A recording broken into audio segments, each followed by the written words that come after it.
Hi, this is Mariah and welcome back to my channel.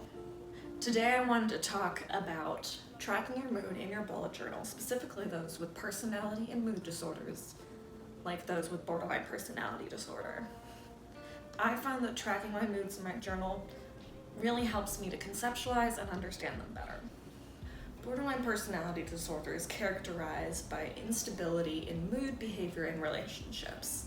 When I explain it to other people, I usually say that I experience emotions a lot faster and a lot more intensely than other people do, and I have difficulty regulating my emotions. I've seen other bullet journalers use trackers for the day with really beautiful examples like these ones, where every day is assigned a color.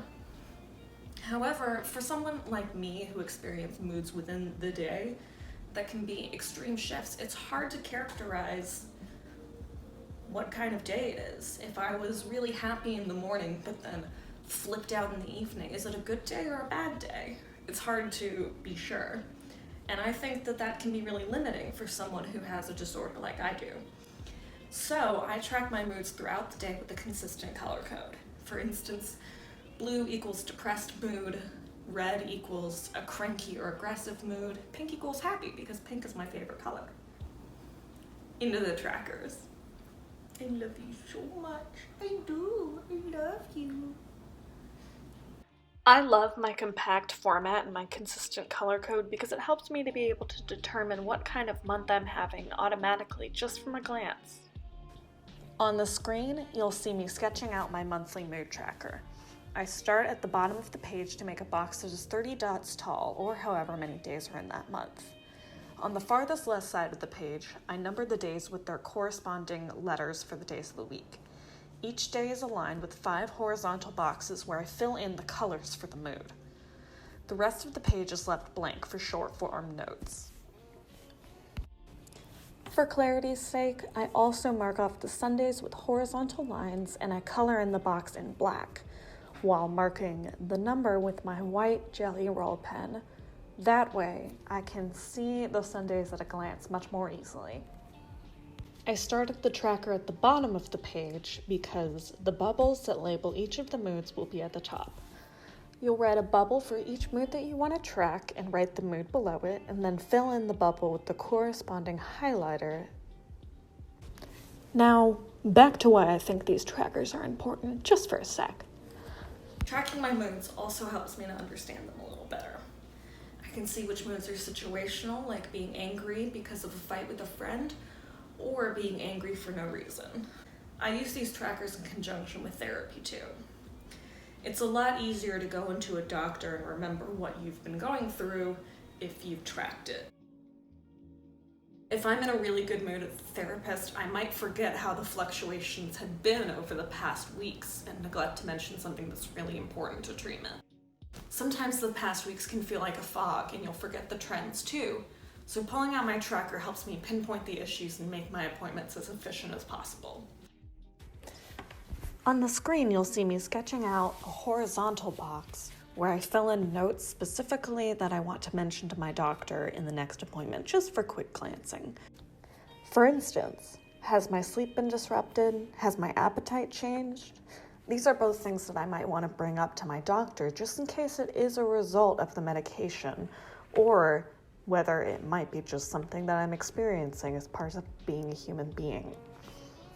Now, let me make some clarifications about a diagnosis of borderline personality. Diagnosis is based on symptoms and done by a doctor, not just by self.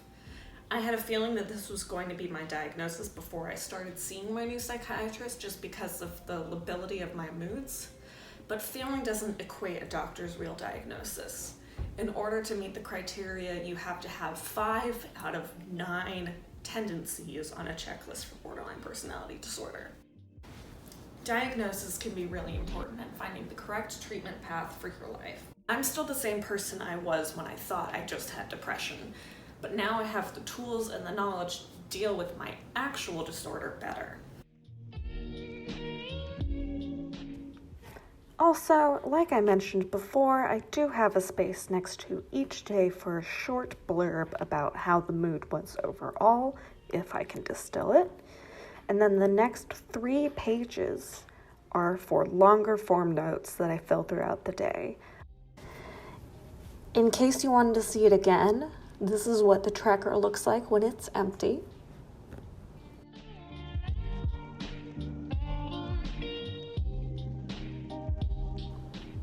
And this is what the tracker looks like when it's all filled in.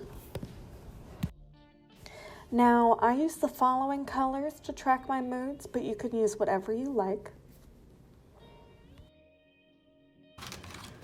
Dark blue is for a depressed mood. I use my light gray mild liner to track anxiety or stress. Red mild liner is for anger or aggressiveness or crankiness or just a general bad mood with a twinge of rage. I added orange recently for boredom. Yellow is for medium, and hopefully on an average day this will be kind of a baseline. The light blue is for a light sort of calm when you're productive. Green is for fine. It's more of a upside of fine. I use purple to track good moods. I use pink sparingly for happy moods. There you have it. That's how I track my moods throughout the day, so I can notice overall trends in my behavior and ideas throughout the month. It helps me a lot to make sure that I'm accurately assessing trends in my emotions, and I hope it might help you too. Thanks for watching. Bye. Here's the cat. Hi, this is Mariah and Pepper's butt. Welcome back to the channel. I really hope the kitty's in frame.